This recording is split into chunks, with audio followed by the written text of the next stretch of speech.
పుడితే గుడిసెల్లో అయినా పుట్టాలి, లేకపోతే ఒక గొప్ప ఇంట్లో పుట్టాలి, ఈ మిడిల్ క్లాస్ ఈ మధ్యతరగతి కుటుంబంలో పుట్టద్దు అని చాలామంది అనుకుంటారు.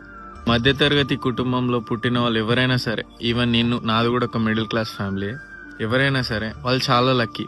ఎందుకంటే చిన్నప్పటి నుంచి ఇప్పటి వరకు వాళ్ళన్నిటికీ ఎన్ని కష్టాలు వచ్చినా, ఎన్ని ఇబ్బందులు వచ్చినా వాళ్ళన్నిటికీ అడ్జస్ట్ అయ్యి, అన్నిటికీ కాంప్రమైజ్ అయ్యి ముందుకెళ్తారు.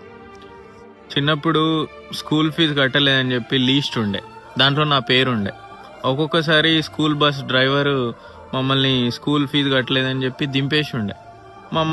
మా పేరెంట్స్ చెప్తే కట్టేద్దాంరా 2-3 రోజులు అని చెప్పి ఆ పైసలు అడ్జస్ట్ అయ్యే వరకు మేము ఇంట్లోనే ఉండే తెలుసా. ఇంకా చెప్పాలంటే ఇప్పుడంటే లగ్జరీ ఫుడ్, లగ్జరీ రెస్టారెంట్స్ ఉన్నాయి, కానీ ఒకప్పుడు ఇంట్లో మంచిగా అమ్మ నాన్న నేను చెల్లి కూర్చొని హ్యాపీగా తినేవాళ్ళం.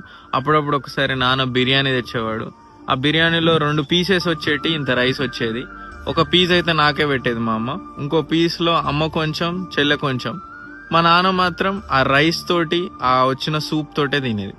ఇలా ఉండేది. మళ్ళీ ఇంకా చెప్పాలంటే ఒక్కొక్కసారి స్కూల్లో పిక్నిక్ పోవడానికి డబ్బులు 600-700 అయితే, అంత ఎక్కువైతే మమ్మల్ని పంపరు, తక్కువ అమౌంట్ అయితే మమ్మల్ని పంపించేది. మాకు బాధ అనిపించేది, బట్ మేము అడ్జస్ట్ అయ్యాను.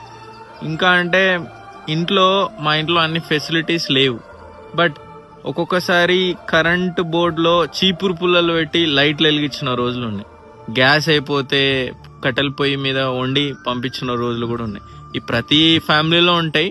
ఒక్కొక్కసారి హాస్పిటల్ పోలేక ఎక్కువ బిల్ అవుతుంది అని చెప్పి ఊళ్ళో ఉన్న మెడికల్ షాపులనే ట్యాబ్లెట్లు వేసుకొని అడ్జస్ట్ అయిన వాళ్ళు ఇంకా చాలా ఉంటాయి, చెప్పలేను. కానీ మిడిల్ క్లాస్లో కొన్ని స్టోరీస్ అవి ఉంటాయి, అవి చాలా వాల్యుబుల్.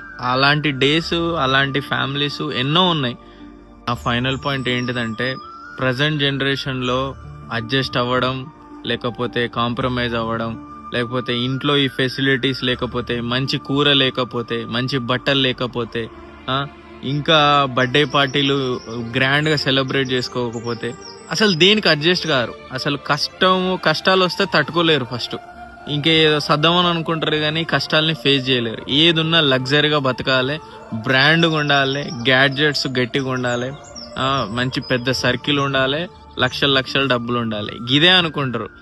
బట్ నేను ఒకటే చెప్తా, పుడితే మిడిల్ క్లాస్ ఫ్యామిలీలనే పుట్టాలి. ఎందుకంటే వానికి కష్టం అనేది తెలుస్తుంది, సుఖం అనేది తెలుస్తుంది. వాడు ఏది ఉన్నా లేకపోతే వానికి జిల్లు ఉంటే, వానికి దిల్లు ఉంటే కష్టపడి అది సాధించుకుంటాడు.